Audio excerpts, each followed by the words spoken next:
Hey everybody, welcome to episode 87 of Making It. I'm Bob Clagett, here with Jimmy Diresta.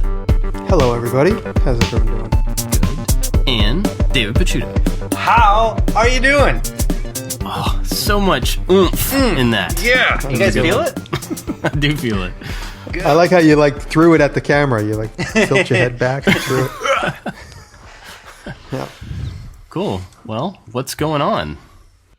Well, I just a little bit ago, I finished the first part of the Murphy bed build. It's actually going to be 2 parts. My cat is yelling at me. I don't know if you can hear him. He's being a jerk.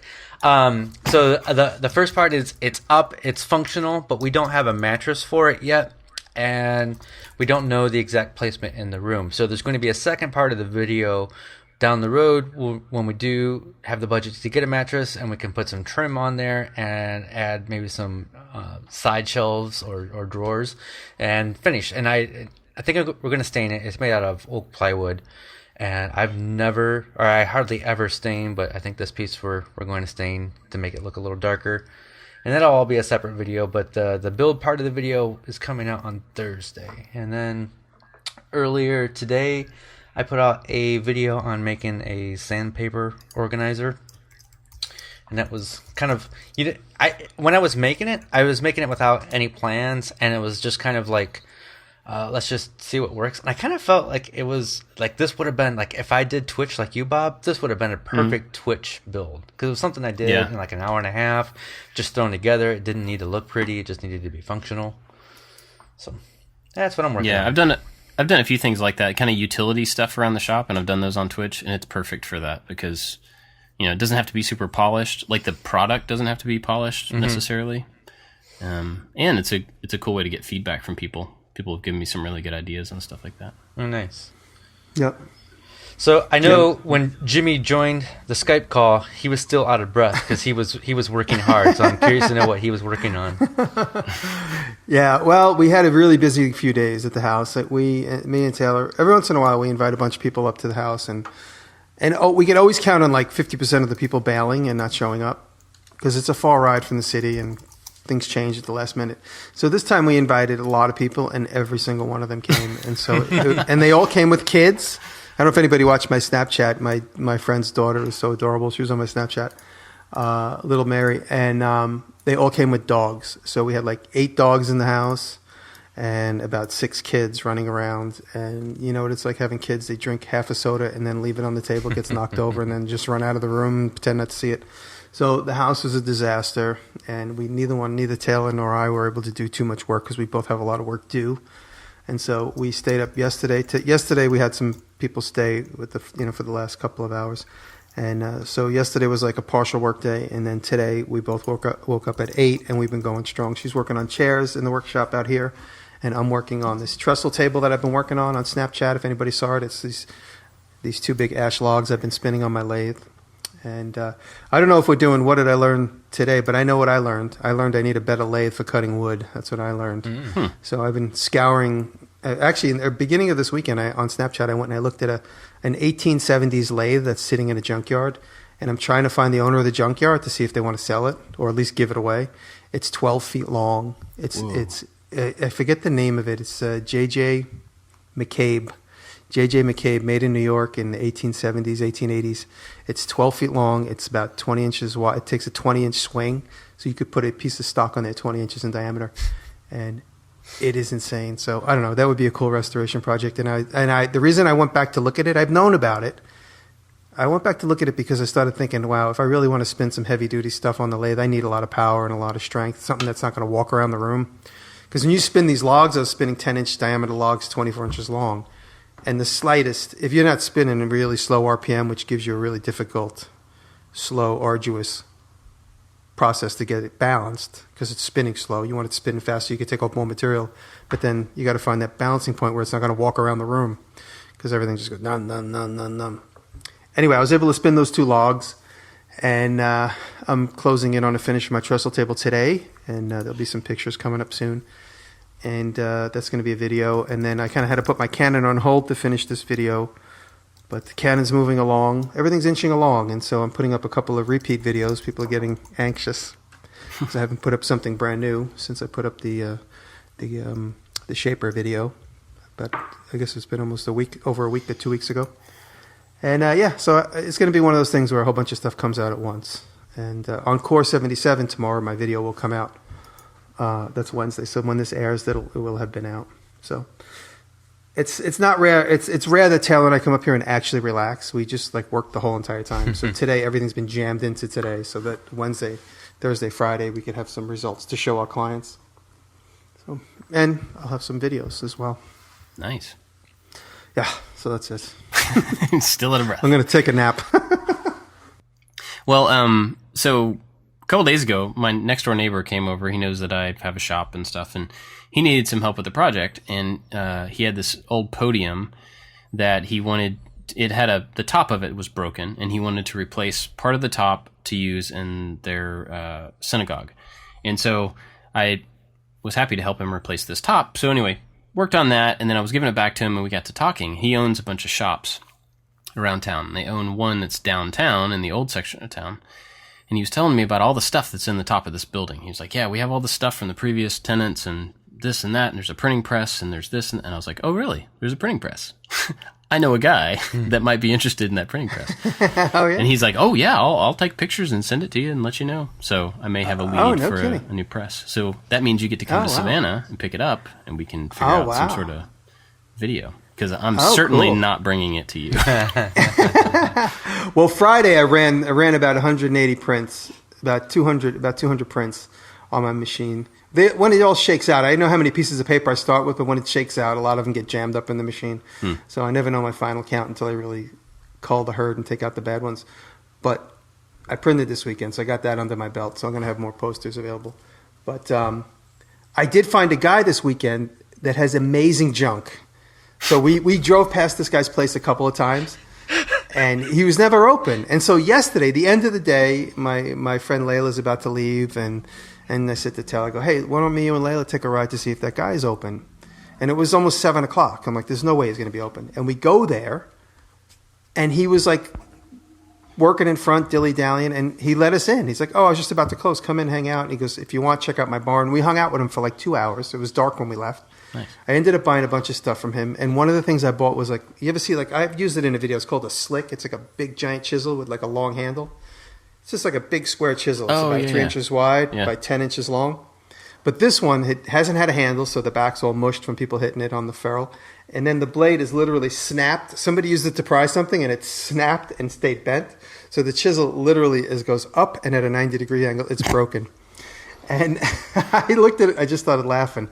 I held it up, and he goes, $2. I think I paid $1 for it. I bought a bunch of stuff from him. So I bought that. So that's an upcoming video. So I'm excited. Of all the junk I bought this weekend, that's the one thing I'm most excited about. How are you going to fix that? I'm just going to make it snubby. I'll break it off and make it shorter. Oh, gotcha. Yeah, so it's about the last 3 inches. So instead of being like 10 or 12 inches long, it'll probably be about 9. But it'll be a fun restoration. So I found a lot of good junk this weekend. I meant to mention in my turn. So Back to you, Bob. I'm sorry. That's awesome. Well, anyway, I'll keep you posted on the the printing press. But so I've been up to that. That was just a fix for a friend. I ran another cast of my head from my life casting this morning. Ooh. So I did the first one on Twitch last week, and I was using Hydrocal to cast it, and I got the mixture wrong. I just was not paying attention because I was doing the live stream, which happens a lot. But so I had the mix wrong. It was too wet, and it never quite set up. I pulled it out of the mold yesterday finally after several days, and it was mostly set up except for the bottom, like where my neck would be, which is the part when you flip it over, that's the part it would sit on, and it just never quite hardened. So I decided to run another one today, and I worked on the mixture, got the mixture correct, filled it up all the way to the top, and then I put a Lazy Susan, like 2 boards of the Lazy Susan, and a bunch of nails sticking out down into the head. So when I pull it off, it'll be mounted on a Lazy Susan. So we'll see if that works. I got to wait probably another 18 hours or so to let it fully cure. But hopefully that'll work. And then the video that's coming out this week is I made the game Othello. Some people call it Reversey. So I did that, and it's like maple and walnut box. And then the pieces are sandwiched maple and walnut circles. And so you flip the piece over to have different colors from one side to the other. So pretty happy with how it came out. Turned out pretty cool. There's 64 pieces, which was such a pain. So I ended up cutting them out all on the CNC and then had to sand them all by hand. But I'm happy with how it came out. Cool. Yeah, so that's what I've been up to. And then, of course, it was Labor Day weekend, so we spent... And we had a hurricane come through. Nice. On Friday. Oh, nice. That sounds fun. Yeah, forgot about that. It turned out it was nothing. It came across Florida, and, we caught it. And basically all of Friday was just super windy, probably 50-mile-an-hour winds, and a lot of rain, but we had no damage. Our power flickered a couple of times, but it never even went out, so it was fine. I had some friends who lost power for a day or so, but because of that, we just decided the kids didn't have to go to school because of the hurricane, and so we just had a super long weekend, spent a lot of family time, just did a lot of stuff around. And then, of course, Saturday, it was passed through, and it was hot and sunny, and it was like a perfect summer day. So, we had Labor Day weekend. But, let's see, I had a couple things that came up I wanted to chat about before we started talking about our topic. One is the Glowforge. And I saw an article today saying, and maybe this isn't interesting for anybody, but it was interesting for me because I hadn't heard anything about them or from them in a little while. And I know in the past that has usually meant that there's like a delay that they're about to announce. That's happened twice. But anyway, I saw an article today saying that they are on track for shipping in December. And they've it had a bunch of numbers about how many they've sold and all that stuff. But it was, clear to point out that they are on track. Everything's still going good. And the early bird pricing that we got, or I got at least, is ending at the end of September. So I wanted to point that out because I know a lot of people have talked to us about that machine. And if you're wanting to get it at the cheaper price, the end of this month is when you have to do that by. So anyway, thought I would just throw that out there for people. Another thing, somebody asked me on Twitter what we were going to do for our 100th episode, which is coming up. I saw that. And I don't have any ideas. Everybody bring pizza and cake. Yeah, we'll eat each pizza and cake that'd be great. on our own end. It's just us chewing. So if you guys have ideas, let us know. Yeah, I think it'd be cool. Hey, Bob, I'm watching. The reason you heard my phone blurp is because I wanted to watch your head mask thing, and I'm watching it in the corner here. Okay. And how neurotic were you just sitting still, and how long did you need to sit still? I have the sound off, so. You're talking about when they actually made the mold? When they did you, yeah. It took about an hour, a little over an hour, and it really wasn't bad. I was really apprehensive going into it, honestly. Yeah. And I kept they were like, yeah, come on, let's do the headcast. And I was like, yeah, we don't have to do it right now, we can do it tomorrow. And then they just kept pushing. And so when we did it, it took about an hour. And I trust Bill. Bill's a really good guy. We've gotten to be good friends. And so I trust him. And he was really adamant about, I'm the only one that's going to work around the nose. So he was, and he was talking to me the whole time, like, don't worry, I'm clearing your nose. I'm making sure that it's good. And, so it was fine. But a couple of times I did start to feel like, oh, wow, this is taking a long time. And I would feel my breath starting to shorten a little bit. And then I would just take in big, deep breaths and blow them out, and I did that and it calmed me down. It was good. Yeah, you really got to have like a Zen mind about you to do that. I did notice that every time he started working around my nose, I would get worried about, like, what if he accidentally, it plugs my nose or something real quickly. So when I felt him starting to work there, I would take in a deep breath and hold it so that in case it got in my nose, I could blow it out, Wow. But it never happened. So yeah, it was fun. No, it's amazing. I'm watching now. It's crazy. And they're going to cut up the back of your head now. It was funny how many comments were like, I got nervous just watching this video, or I lost my breath just watching it. It's like, God forbid they take it off and you're like completely out cold. It's like fall over. I was more worried about like waking up in Mexico. Like they'd wrap my head in this thing and then it would go silent and I'd finally pry the thing off and I'm in a different country or something. Bob, when they made you, they broke the mold. Oh. Actually, no, I've got it in my shop. Okay.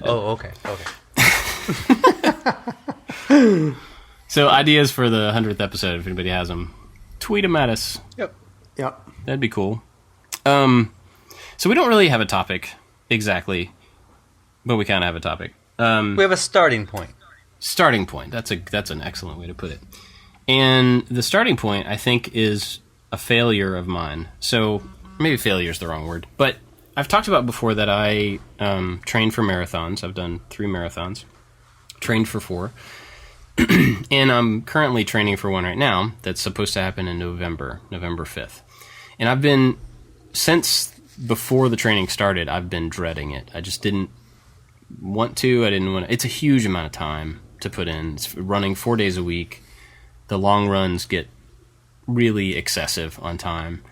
And it's hot here. It's like upper 90s in the summer. So training in that weather, even in the middle, like early in the morning before the sun comes up, is just almost unbearable. All this stuff, all these reasons that I came up with why it was awful and why I didn't want to do it. But I've been doing it anyway because I know that running is good for me. So I've been going through it. The last 2 weeks, I've skipped my long run. You have one long run a week, and I just like didn't do it. And then there was a hurricane, but I didn't do it. And so basically today on my run, I decided that I just wasn't going to run the marathon. Instead, I'm going to do a half marathon, which I'm already running that. So it's not going to push me any further to be able to reach that distance. But anyway, all this to say, I had a plan that was going to take 18 weeks, and it was going to require a lot of me. And I'm almost to the halfway point, and I've basically just backed off that plan. So that doesn't matter probably to anybody but me in that particular situation. But I thought it would be interesting to talk about, like, at what point are you going down a path? At what point do you say, I got to change my mind. I have to change the plan, or I see a better way, or I'm just not capable, or something to that effect. You guys have any thoughts on when or why that should happen or shouldn't happen? Well, I think it's important that no matter what you're doing, if it's possible, to keep flexible, right? We're always trying to reprioritize things for the better good. And sometimes that means not coming through on promises because your focus may shift. And some people are in a position where they can do this, some people can't. And, obviously when you are, and you're reprioritizing, refocusing for a better Bob. Yeah. Yeah, I mean, I think in this particular situation, I'm just not drawn to it. Before I was putting in all this time and doing all this excessive amount of running because it was challenging me to something that I've never done. It was getting me through something that I wasn't sure that my body could do, that I could put the time in, that we could figure out the schedule for, all that stuff. But I've done it now. I've done it 3 times, and it's hard, and it sucks, honestly, for a long time, several weeks. And so at this point, there's no real newness to it for me to go through all of that. And, I think that could be applied to anybody that's like, I know we've talked to people before after the podcast who make products, and they love making this product for the first time, and they're like, oh, wow, I've got this process down, I can make this thing, and then they start getting custom orders for these things, and they have to make 100 of them, and by the time they get to 50, they're like, I hate this thing, I don't want to make this thing anymore. And it's kind of the same thing, you get a new challenge, and you're gung-ho, and you're motivated to, like, attack it, but at some point, that challenge isn't there anymore. Before Jimmy steps in here, I want to know, like, how do you feel? Do you feel relieved, or do you feel a little bit of disappointment?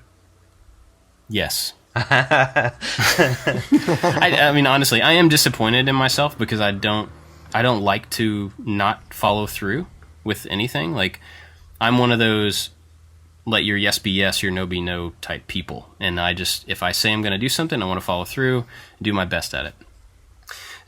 I know that that's only to me, though. I'm not letting anybody else down by changing my mind on this particular thing.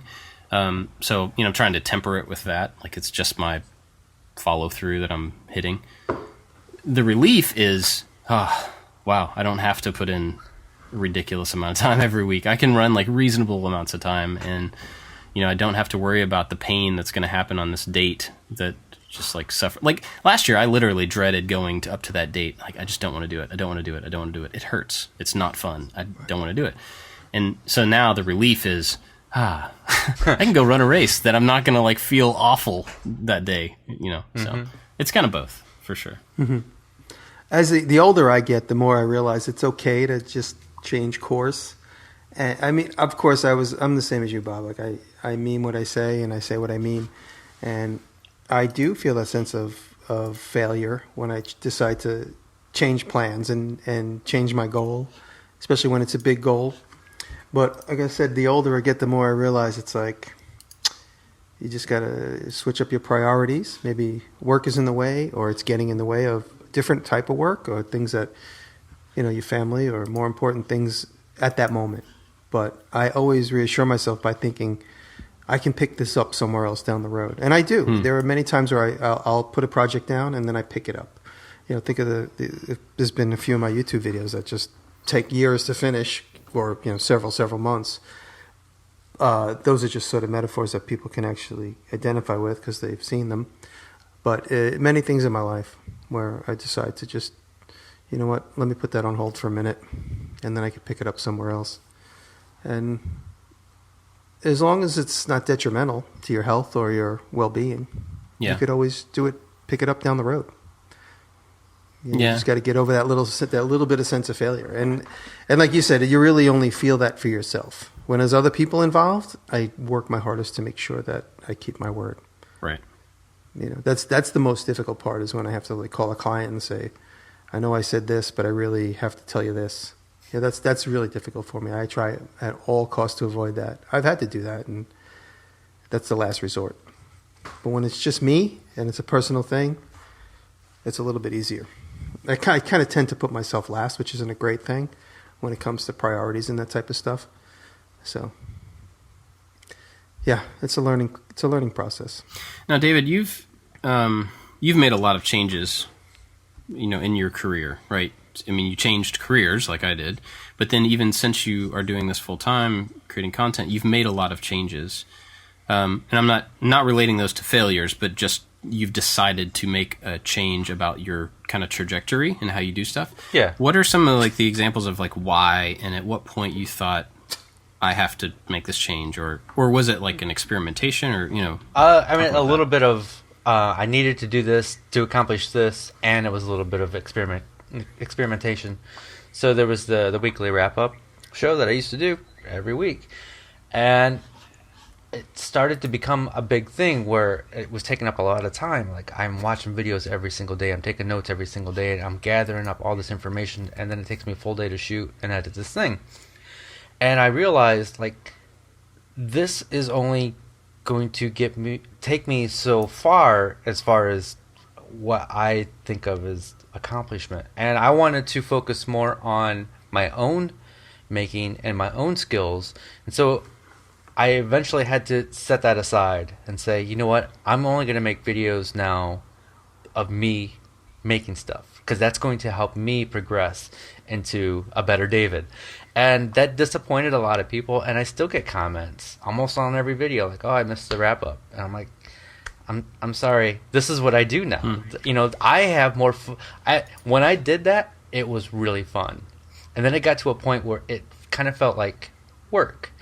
And I just felt like I wasn't growing.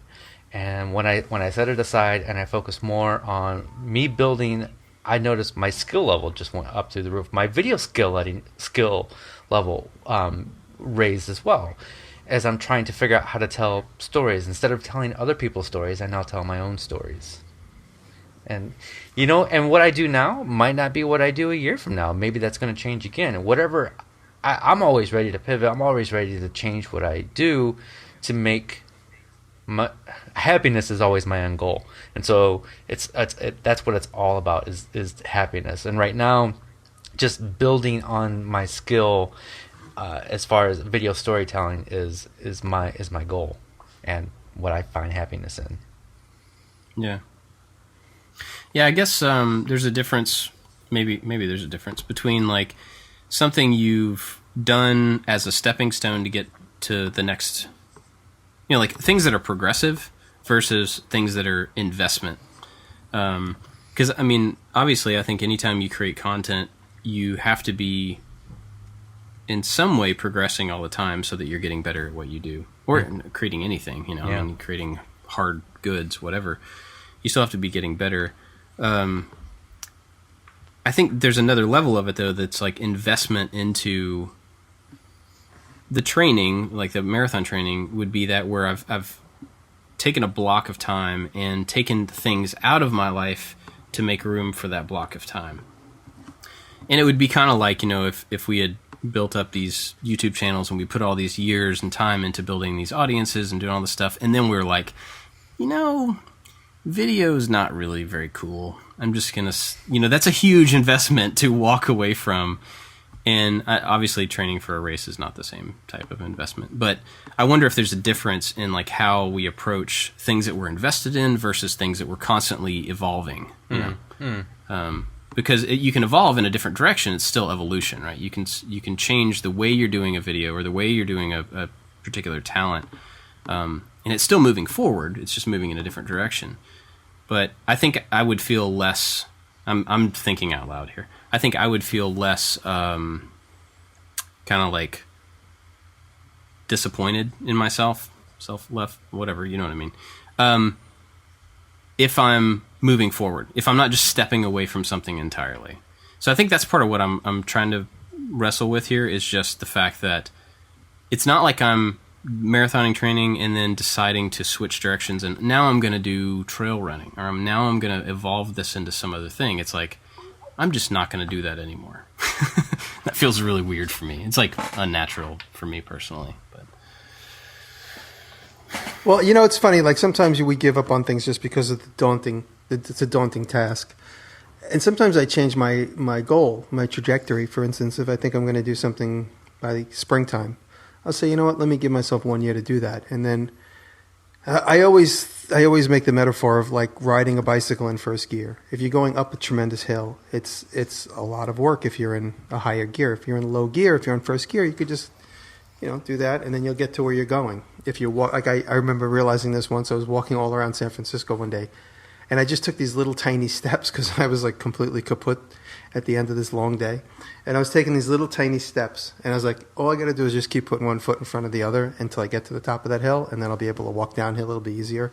And I kind of use that metaphor with my work when I realize, all right, I'm taking too many big bites. I have to slow down. And instead of thinking this is going to take me a week to do, I really have to be honest with myself and say, let me give myself 3 weeks or 4 weeks or 5 weeks to do this. And then the pressure alleviates. I have to remind myself to do that more often. Yeah, you were talking earlier, probably before we started recording, about how you have to reevaluate in that you think you're ahead on your schedule or you think you're caught up, but it turns out you're not. Is that kind of what you're talking about there? Like you have to give yourself a little some bit. room? Yeah, a little bit of everything. Like during the weekend, I felt like, okay, everything I promised is in path, is moving along. And then suddenly I'm hit with the reality Tuesday morning. Oh, this job I have to do is actually Thursday. That's only a couple days from now. And all these things have to happen between now and then. And then, this other job is due. And all these things have to happen between now and tonight. And so I start thinking those things and overwhelming myself. But then I just really have to remind myself, I can only do this right now. Try not to think about anything else. I mean, I lived with this girl for a little while, and we're still friends, and she would always say to me, what's going to happen when, and what's going to happen when, and what's going to happen when, and she would she was a little bit of a nervous Nelly. And I didn't realize this about myself until I look back. I would always say to her, I'm not even going to think about that until we have to.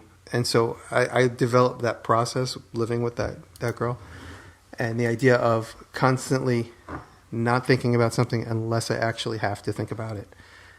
And then when it's in front of me and the due date is reasonable, then I start working on it. But we would be driving, and she's like, well, what's going to happen when we get to this country or this city or this state? Because we drove across the country a lot together, and that was really when this thought process developed. I said, like, where are we going to sleep tonight? I was like, and this was before phones and internet. This is in the 90s, like early 90s. I'd be like, I don't know. When we get to Oklahoma, we'll find a place to sleep. The worst case scenario, we'll sleep in the car. But, we can't worry about that early in the morning when we're 300, 500 miles away. got to worry about it when you get there. If there's no other means to figure it out. So the idea of just all these jobs I have to do and all this work that always seems to be overwhelming, I just have to take a step back and say, I'll worry about each individual thing that has to happen in a reasonable amount of time when it needs to happen, giving myself enough time to actually execute. And then with the idea of those little baby steps, don't forget to get the materials when I'm over there. When I'm at Home Depot, make sure I get the materials for this, that, and that other job. When I'm over here, let me get the screws for these 3 jobs. And so those are the little baby steps. So everything's always moving forward, right, in little bits and pieces. And try to keep everything in mind so that you could interweave your tasks and your errands. Because a large part of making anything is just running around. Like, I got to load my truck with wood for this job I have to do on Thursday. I have to build a fence. It's going to be an artistic fence. So I have to go get a ton of wood up here because it's cheaper to get. And the type of wood I want to get is only available at the sawmill. And so I'll be putting 300 miles on my truck with this giant load of wood in the back. And I got to think logistically, if that's going to be in the back of my truck, what else do I need to carry? How will I carry it? And so, all these little thought processes kind of bog you down, but you really can only worry about them one at a time as it becomes necessary. I think it's important to think about whatever the task that you are doing or the goal that you're trying to complete. You have to ask yourself, like, why are you doing this thing and who are you doing this thing for? I remember a long time ago, back in high school, I played in or junior high, I played in sports. And I'm like, I just don't like sports, but my family thinks I should play sports. And then when I just quit playing sports, I was like, it was really hard to say, like, yeah, I'm not going to play sports because I just don't want to. But once I got past that point, I was like, I feel better because I wasn't playing for me. I was playing for friends and family, but it wasn't me. So it's important to ask why and who are you doing these things for. Yeah, that's an excellent point. So, Jimmy, you're talking about all your tasks and everything. I was curious. We talked a while back about your phone and your calendar. Did you ever get anywhere with that? I did figure out how to be able to... I did figure out why when I go into the calendar, it's never on the date of the day I'm trying to make the setting. Okay. And that was because I didn't have like one little check, something having to do with iCloud. So once I checked that one thing, and it wasn't in any of the menus, I can't remember where it was. I just happened to see it. And it wasn't where any of the suggested places to look that a lot of the fans said, which were some of the obvious ones that I looked right away, and everything seemed to be synced up. There was one little check somewhere that said iCloud this or iCloud that. So now when I open up any of these calendars and I click today, it actually gives me the date and the time frame that I'm within to begin to start to set something. So I'm partway there, but I still stopped using the calendar. I still haven't started using the calendar. So it works now, but you're still not using it. Yeah, but what I do a lot, and I think I talked about this, is I just open the phone and say, Siri, remind me to do this on this date and that time. So I talk to it. I don't input information with my physical fingers. I just say, Siri, don't forget I have a podcast today at 4. And she's like, okay, I'll remind you. And I always lie to Siri. I always say, if it's 4 o'clock, I say, Siri, remind me to do the podcast at 3. So that gives me an hour to start to wind down and get into a new direction. And so I do that a lot now. And then you text us at 4 saying, hey, I'm going to be a little late. Yeah. Today I was only 3 minutes late. And actually, the minute I opened my computer, it was exactly 4 o'clock. Yeah, it was funny getting a text that just said 4:03. I'm like, wow. You're very specific about how late you're going to be. You know why? Because I sat down at my computer and I thought my headphones were on the desk and I couldn't find them and I left them at the lathe and I ran all the way out to the yard and back. And as I'm running, I'm texting 4:03. That's why he was out of breath. That's why he was out of breath. I ran to get my headphones at the lathe. I left them next. So I was listening to Mark Maron while I was lathing this weekend. That's funny. Lathing or turning? Oh. Turning. I did something very, very bad. Very, very, very, very bad. I turned wood onto my machine lathe. Oh. So Why I'm is probably that going to bad? I'm going to get drummed out of YouTube. That's it. I'm not going to be allowed in any of the machinist groups ever again. But I've always wondered why why people don't do that more because there's more precision in a metal lathe, right? Yeah, there is. The reason I set this whole log up, and I don't even think I might have videotaped it. By the way, remember I talked about cutting the log down with no clothes on and the whole joke? I had to abandon all that part of the video, talk about changing direction. I had to abandon all that because all that wood I got was just, it was too small as far as circumference. Ultimately, once I cleaned it off and leveled it, it ended up being way too skinny once I got all the unevenness out of it. And it was pine. It was just too soft. I couldn't get a good cut out of it. And so I went to the sawmill. And so you'll see in the video, when the video opens up, I'm at the sawmill gathering wood from my friend Chris. He cut a couple chunks of wood off of an ash tree for me, and that's what I ended up working on. And then the ash tree was so much heavier than the pine, and I knew if I set it up in my laid down state, wouldn't even turn it. It would just jump all over the place. So I brought it upstate and I put it on my South Bend lathe, and I made a perch that stuck off of the tool holder, and I used that. And I chiseled it. I did a little bit of machining at first, just to experiment with the machine lathe, and it wasn't working. I just really had to take the wood down with chisels. And I don't have a great set of turning tools, and I don't have a great wood lathe. And so now what I learned today is, I was joking earlier in the podcast, I definitely need a good, I don't know if it's going to be a jet or, one of these more modern lathes that a lot of the guys use. I need a good lathe because this project would have been half the amount of time I put into it if I had a good lathe, like a lathe that could handle the weight and the length and the speed. So, but the reason I did it on my South Bend lathe is because it's a couple of 1,000 pounds. It's not going to go anywhere while this big log is like lumbering around in a circle until you get it even or balanced. Yeah. Or so lathed. I did that on. I lathed it, but it made such a tremendous mess. So I had to I talked about it in my Snapchat. I work for 20 minutes, then I clean up for a few minutes, then I work for 20, because otherwise I'd be literally up to my neck in wood shavings, and it would be in the gears and everything. So I'd have to, and I kept wiping the machine down with oil and stuff. Yeah, so that's it. I'm sorry to the lathe people.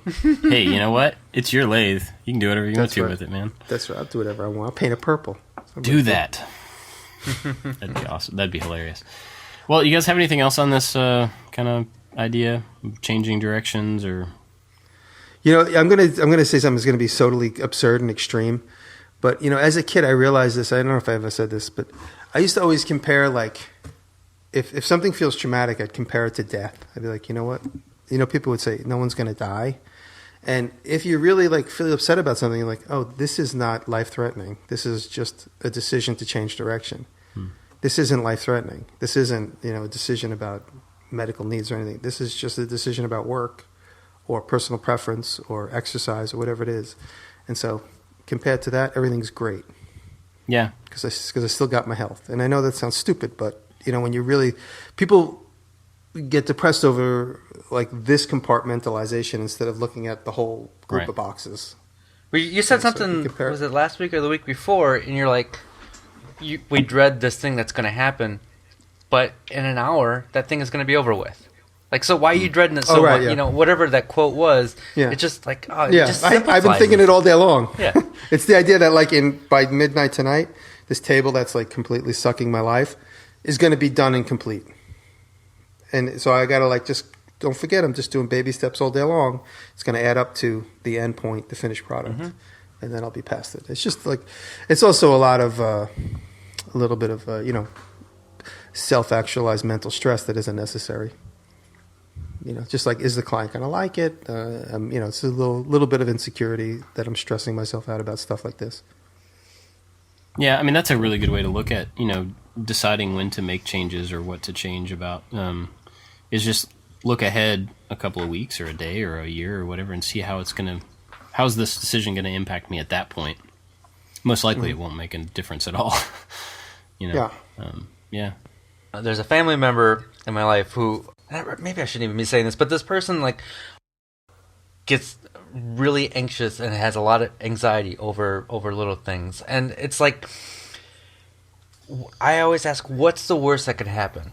If we don't cut the grass today, what's the worst that could happen? Oh, it's going to be too long to mow. Big deal. Life is gonna move on. We'll start the grass. We'll start the lawn over next year. It's if you just break it down into it's these simple little things, they're not big deals. And I'm doing that experiment with my yard right now, just so you know. I'm trying to see like how long I can let it get before it's just it's a problem. Yeah.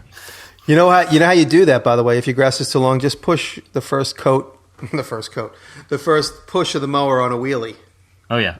And then just bring it back flat. And then a couple of wheelies. Yep. A couple of progressively lowering wheelies, and then you'll get it all done. And then you do half paths. You don't do Yeah. that. Yep. That's a good call. We got to do a next episode. Actually, the 100th episode should be long cutting techniques. But mowing tips. Yeah, well, Jimmy and I, we did our Jimmy mows the lawn, Mowing Picciuto mows the lawn videos last year. So Yeah, that's what I'm going to do. I got a couple good tips. I'll start collecting them. all right. Did you guys ever mow the lawn when the blade breaks in half, and then all of a sudden it feels like you're sitting on like a tremendous like helicopter? No, that sounds scary. That sounds terrifying. Yeah, you go immediately out of balance, and like you're spinning at whatever 30,000 RPMs, and you're way out of balance, and all of a sudden it just feels like you're sitting on like an imminent explosion. That's crazy.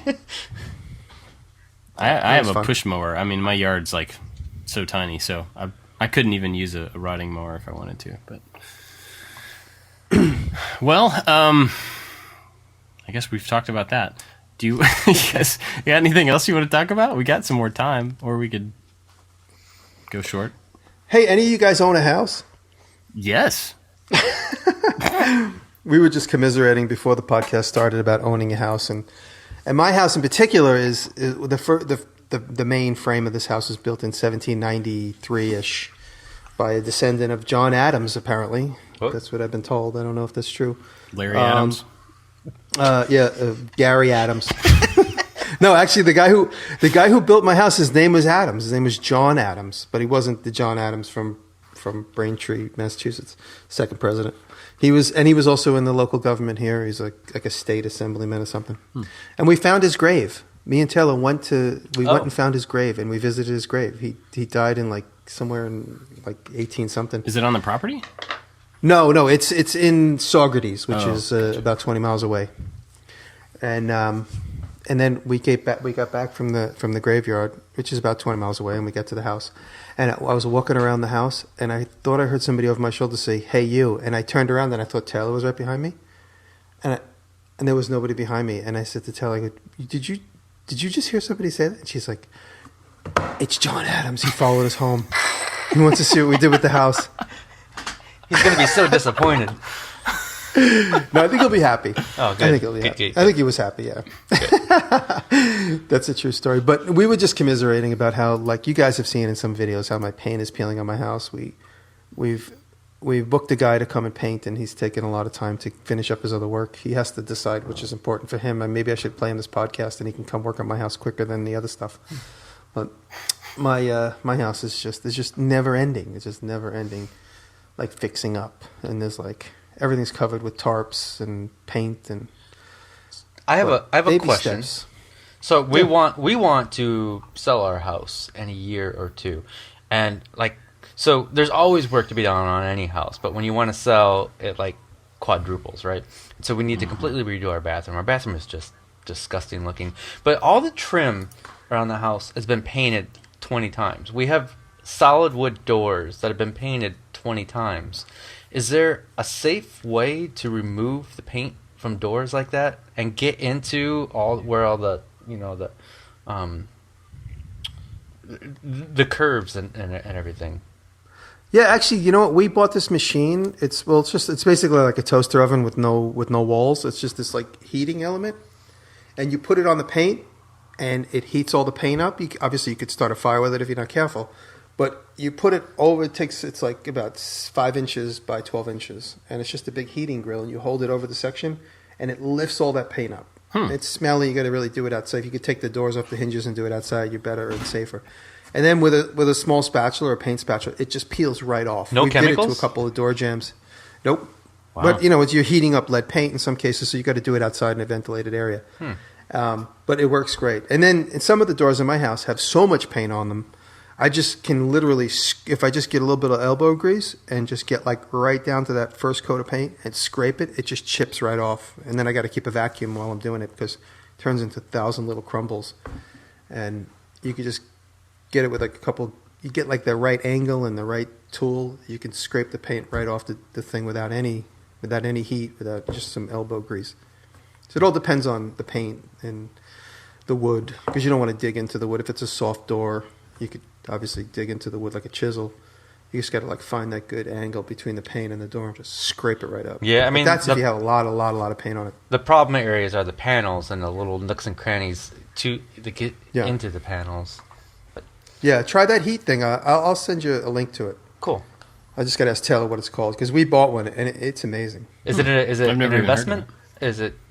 No, it's only. I think we bought it used on eBay. It was like $50. Oh, okay. You just put your doors in the oven. That's it. We'll just get that big oven that Jimmy has. That's always on. Whatever those things are called. Yeah. Oh, August stove. Yeah. By the way, my buddy Scott, Uncle Mullet, him and Robert Salazar put that video. It's out this week. You could check out Uncle Mullet. Oh, Him packing my stove up. It's funny. So we had a realtor look at our house not too long ago, just trying to figure out like if we should renovate, because our kitchen has never been renovated. It's not in bad shape, but it just is old. A couple of the bathrooms never got updated, and so we were asking her, to up the value of the house, or to sell the house. Is it better to have these things completely redone, and is the investment we would put into it worthwhile? And basically, and I know it's different for every house and different for every market and stuff, but basically she said to us, if you have a room that's functional and it doesn't need something to work as it should work, don't do anything to it. Clean it, get it nice looking, maybe a coat of paint, but don't do anything else, and let that be a thing for the new owner or the potential buyer to see as, I can make this what I want, rather than coming into something that's been freshly remodeled, but it's not necessarily what they want. Mm-hmm. So she told us, do the bathrooms, paint them, maybe change out a light fixture, but don't put any money into it. Don't do anything to the kitchen. Just get it reasonable. And, now obviously if your house is in bad shape enough to the point where a renovated kitchen would actually add a lot of value to the house, maybe that's a different approach. Yeah. But in our case, the kitchen's fine, it just is outdated. And the appliances are new, but the kitchen itself is outdated. So something to think about if you are going to sell, where to put money. It's funny. We have a lot of people do photo shoots here and stuff, and they love the texture of the house because we have peeling paint and plaster is showing in some spots, and lots of textured walls with old wallpaper showing. And I had my house appraised, and the guy said, you're an artist, so you think that's cool? He said, but it's not cool, because people want houses that are painted. They don't want houses that the paint's peeling off it. So he says, you got to evaluate these things if you plan on selling it. I mean, I'm not really planning on selling it. I'm just trying to get a different mortgage. But I learned a lot when he came. Kept reminding me that I have to fix this and fix that and do this and do that. And yeah, it was rough walking through the house with our agent. And she was just pointing out, and we had her there for that reason. But we said, just tell us what we have to do to get the house in a place to where if we wanted to sell it, we could. And it was a much longer list. So it's like somebody walking away from out your flaws all day. Yeah, exactly. Oh, you have a wrinkle right there. Oh, yeah. And look at those gray hairs in your beard. Nice. By the way, he saw the August stove and we have some brand new appliances. He goes, "Oh man, these are gorgeous." I'm like, "Does that?" He goes, "No. This is all personal. None of this matters." I'm like, "Oh, great." Yeah, that's considered personal property. Doesn't matter because they come and go. You could switch them out for $50 used appliances before you sell, so it doesn't matter. I said, okay. Thought I was at a certain place with this place and not. Well, you could just get a different appraiser. It's not up to me. It's up to the bank. Yeah, that's true. Unfortunately. But anyway, we'll see where it goes. I'm just trying to refi, that's all. If this doesn't work out, I'm right where I was before I started. So yeah. Cool. Well, you guys want to talk about what we're watching? Watch anything cool? Sure. Do you guys subscribe to a channel called Tom Scott? It's a bigger channel. It's got like 500,000 views. But Tom Scott had a guest on earlier this week, and she did this. The video's called "Seeing Things: Visual Disturbances We All Experience," and she did like these motion graphics of, you know, those little floaters that you see in your eye, or if you press on your eye and then you let go, you get like these weird swirly things. The graphics that she did for this video were like dead on. I'm like, that's exactly what I see. And so this was Tom Scott promoting this other channel who had discussed on there. And so I'm going to link to both videos, but her channel is called Draw Curiosity, and then the other channel is called Tom Scott, and we'll put those in the show notes. Cool. I'm going to talk about Charlie Hamilton, is a young woodworker who came to visit me recently, and his channel is called the Young Woodworker. And I think it's nice to see somebody getting into the game very, very young. He's, I think, 14 or 15 years old, and he's just starting out, and he's very, very eager, and it's great to see someone that young. I just can only imagine if I was his age and I started YouTube, like the world of things that we can go back and watch. You know, so check him out, give him some love. He's an up and comer. He's just starting out. Young Woodworker on Instagram and on YouTube. Cool. I have two things. One is a channel that I've been watching for a while, and then somebody mentioned it on our Twitter this week, and it reminded me that it would make a really good pick.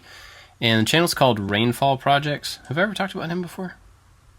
It's familiar. I can't remember his name, but he is a guy that works a farm, and I think it's a family farm, and basically he just makes videos of like fixing things or making... Oh yeah, I follow him. I totally follow him. That's why I know it's familiar. Yeah, he recently made a couple of signs. He made one for Frank Howarth, and he made another sign at the same time in the same video. But it's a lot of welding, a lot of different types of stuff, but it's just a really cool, like, his videos are getting better and better, and he tells really nice stories, and he has a good relaxing pace to them, and they're good stuff. So, and I enjoy him. He just did one recently that was building a tool, kind of organizing panels to go in the back of a toolbox in the back of a truck. So it's these very specific panels that hold sockets and wrenches and all these different things. But it's cool stuff. Rainfall Projects. The other thing is actually a little project that my brother and sister-in-law have done. I'm going to give them a shout out because my brother is awesome and extremely intelligent. And they're both photographers. They have a photography studio.